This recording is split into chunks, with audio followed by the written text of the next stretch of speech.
Salut à tout le monde.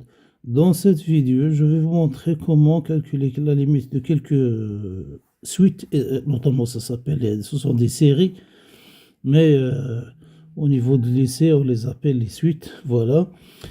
Une suite allant de P, à partir de P est égal à n plus 1 jusqu'à P est égal à 2n de 1 sur P. On dirait que c'est une suite harmonique, mais une suite harmonique d'une autre manière, ça commence, la suite harmonique, c'est 1 plus 1 sur 2, plus 1 sur 3, plus etc. jusqu'à 1 sur n.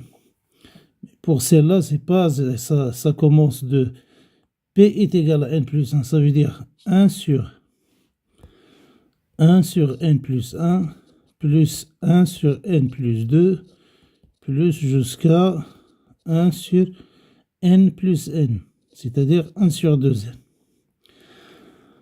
Alors maintenant, on s'intéresse à la limite de cette suite, c'est-à-dire si c'était une somme infinie, à quoi est égale sa limite? Là, on s'aperçoit que ces termes, c'est n. Par exemple, le premier terme, ça tend vers 0, le deuxième, ça tend vers 0, le dernier terme, ça tend vers 0, mais attention, ce n'est pas le cas, parce que c'est une somme infinie. Lorsqu'il s'agit d'une somme infinie des nombres tellement petits, infinitésimales, ça ne veut pas dire que la somme tend vers 0. Alors regardez bien comment on va faire. Alors là, on pose Sn est égal à Sn est égal Sn est égal à quoi? Je vais poser cette suite. Sn, c'est la somme de P est égal à n plus 1 jusqu'à P est égal à 2n de 1 sur P. Alors, cette somme, si on veut la détailler, ça sera quoi? 1 sur n plus 1 plus 1 sur n plus 2 plus jusqu'à 1 sur n plus n. Alors maintenant, on s'intéresse à la limite de cette somme quand n tend vers plus l'infini. Comme je vous ai dit, si on calcule la limite de chaque terme, on dit que chaque terme tend vers 0. Mais puisque c'est une somme n tend vers plus l'infini, donc c'est une somme infinie des nombres qui tendent vers 0. Mais attention, ne dites pas que ça tend vers 0. Vous allez voir comment ça marche. Alors là, pour se rendre à la somme de Riemann, comme vous la voyez ici sur ce tableau, on a la somme allant lorsque k varie de 1 jusqu'à n. Mais là, on a P varie de n plus 1 jusqu'à 2n. Dans tous les cas, on a n termes dans cette somme. Même chose dans la propriété de Riemann, k égale à 1 jusqu'à n. Donc, comment on se ramène à la somme de Riemann à partir de cette écriture? Là, on pose n moins p, ou bien p moins n, pardon, p c'est supérieur à n, p moins n est égal à k. Voilà.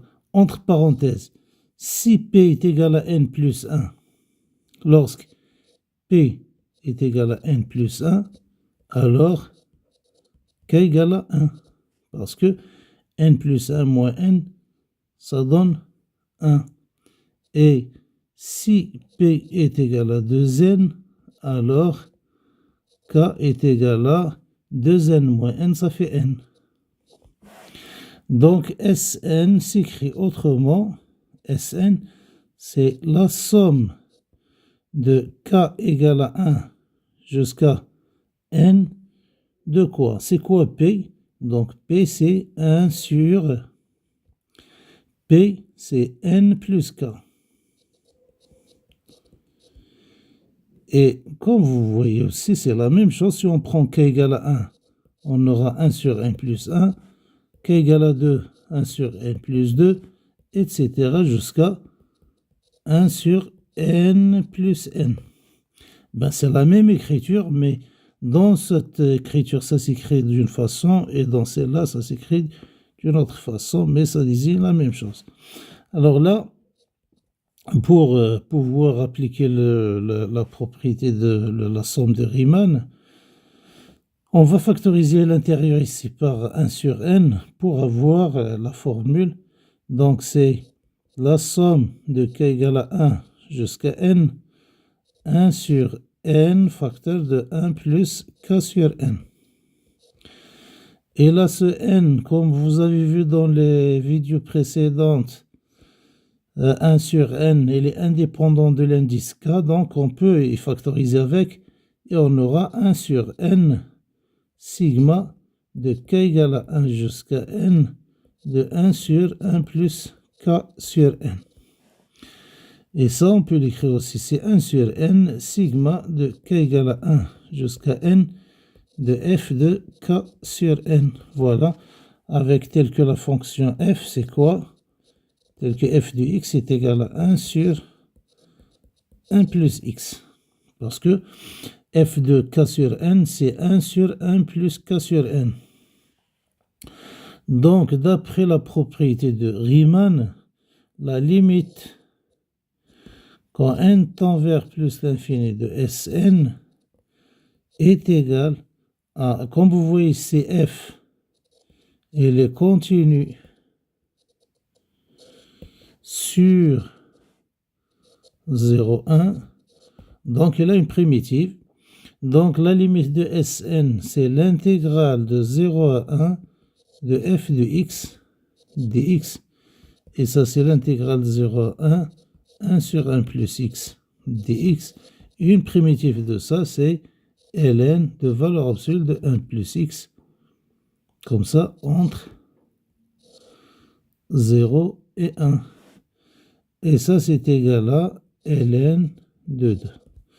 ln de 1, c'est 0, donc il reste ln de 2. Et là, comme je vous ai dit dès le début, que cette limite, même si ces termes tendent vers 0, mais la limite de cette somme ne tend pas vers 0, il tend vers ln de 2. Et voilà l'avantage de cette propriété de Riemann. Et voilà, merci.